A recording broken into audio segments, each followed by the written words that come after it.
고전 많이 읽으시나요? 고전은 그 여러 가지 고전에 대해서 말하는 사람, 그 고전에 대한 말이 있는데요. 고전은 누구나 다 알고 있지만 아무도 읽지 않는 책이다. 뭐 이런 말도 있어요. 그래서 어쨌든 고전이라 하면 좀 딱딱하고 어렵다. 또 어떤 책들은 좀 두껍기도 하고요. 그래서 고전 읽기는 정말 쉽진 않습니다. 고전은 인류 역사가 글을 쓰기 시작하면서 그 시대를 지나면서도 그 살아남은 책들이잖아요. 그런 만큼 이제 가치가 있다고 생각이 되는데, 그러나 그 고전이 읽기 어렵습니다. 시대가 너무 오래됐기도 하고, 뭐 주로 고전은 뭐 100년 이상 된 것, 뭐 한 7, 80년 된 것도 고전이라고 여기는 책도 있습니다만, 어쨌든 뭐 2000년이 지난 책도 있으니까요. 그러니까 어쨌든 고전하면 좀 오래된 책입니다. 철학이나 사상 등 유명한 고전을 읽으려면 전공하지 않은 일반 독자들은 일단 어려워서 못 읽는 경우가 대부분이죠. 그래서 고유명사부터 복잡한 문항까지 이해하면서 읽으려면 단 한쪽도 제대로 읽지 못하는 경우도 많습니다.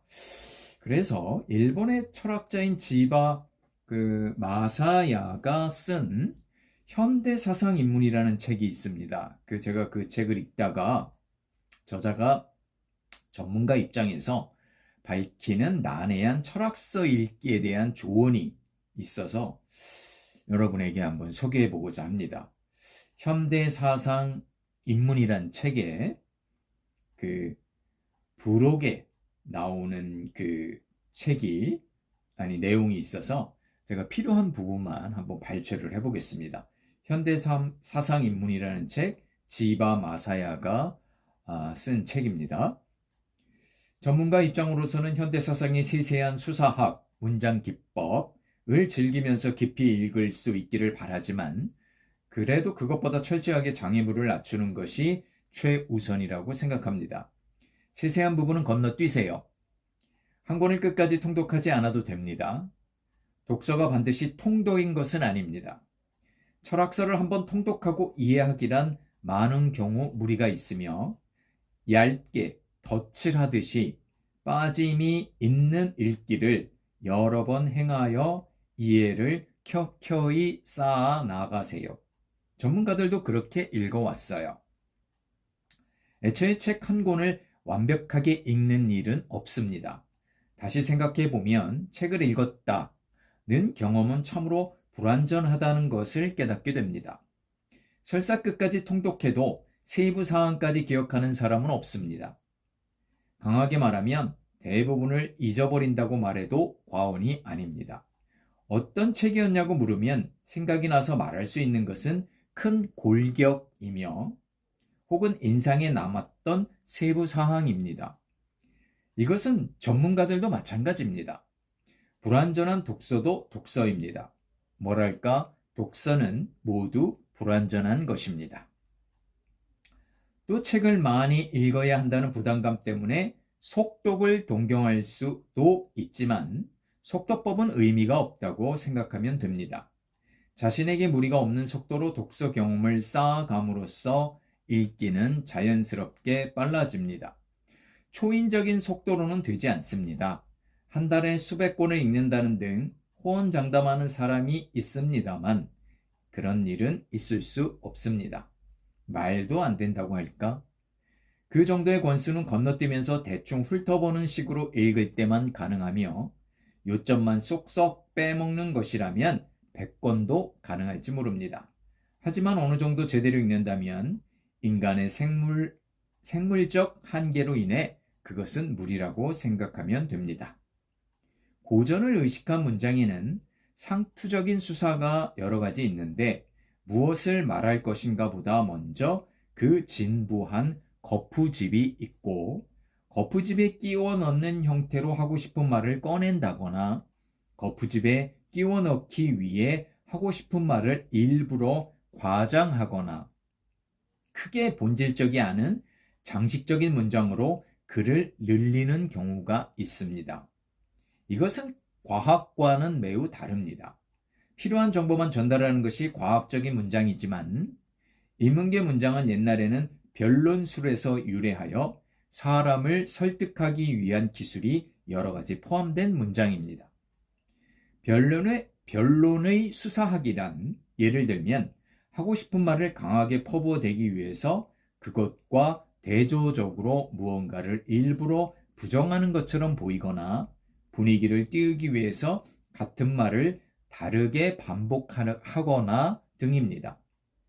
인문계 옛날 책은 옛날 것으로 갈수록 그런 경향이 강하다는 것을 알아두세요. 그렇기에 필요한 정보만을 과학적으로 끄집어낸다라는 읽기 방식을 추천합니다.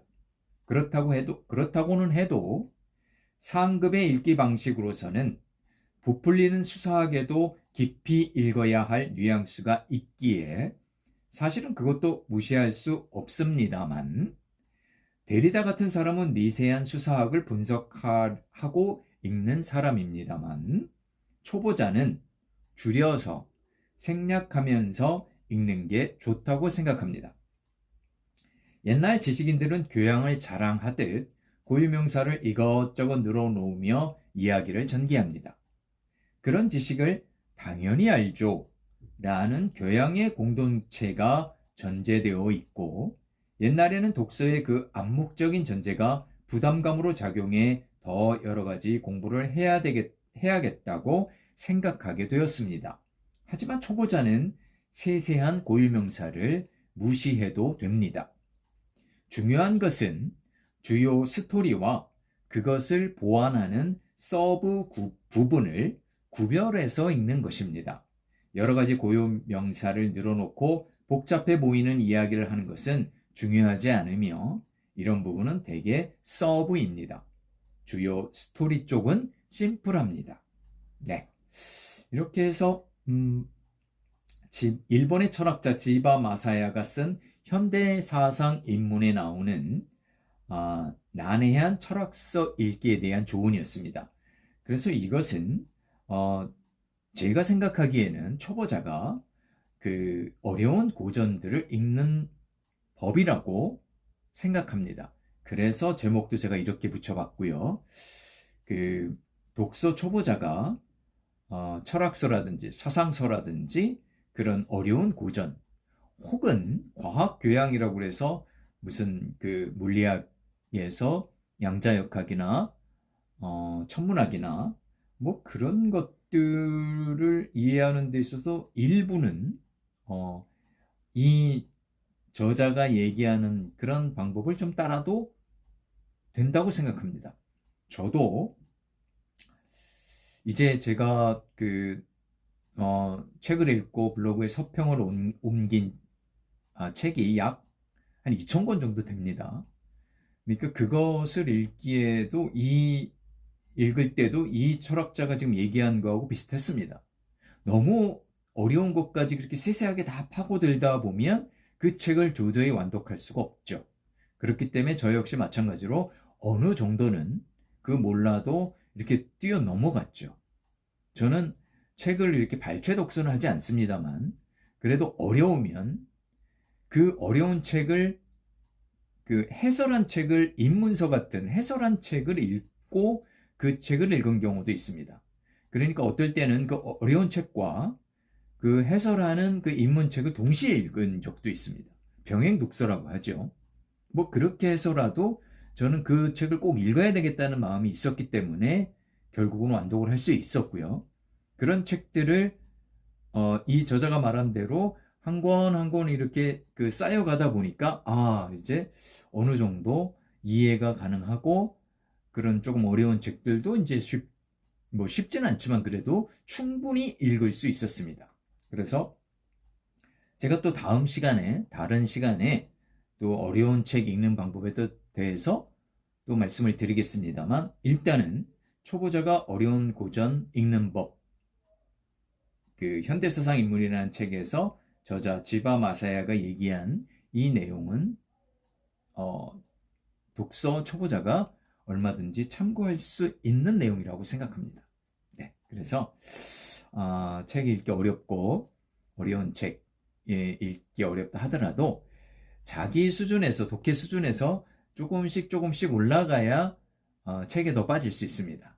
그러니까 자기 수준인 요 책밖에 못 읽어 하고 그 책만 읽으면 독서가로 성장하기에는 좀 어려운 부분이 있습니다.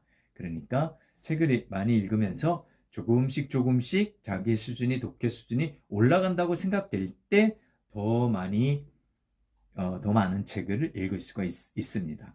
그래서 이번 시간에 초보자가 어려운 고전 읽는 법을 한번 소개해 봤습니다. 꼭 참고하시기를 바라겠습니다.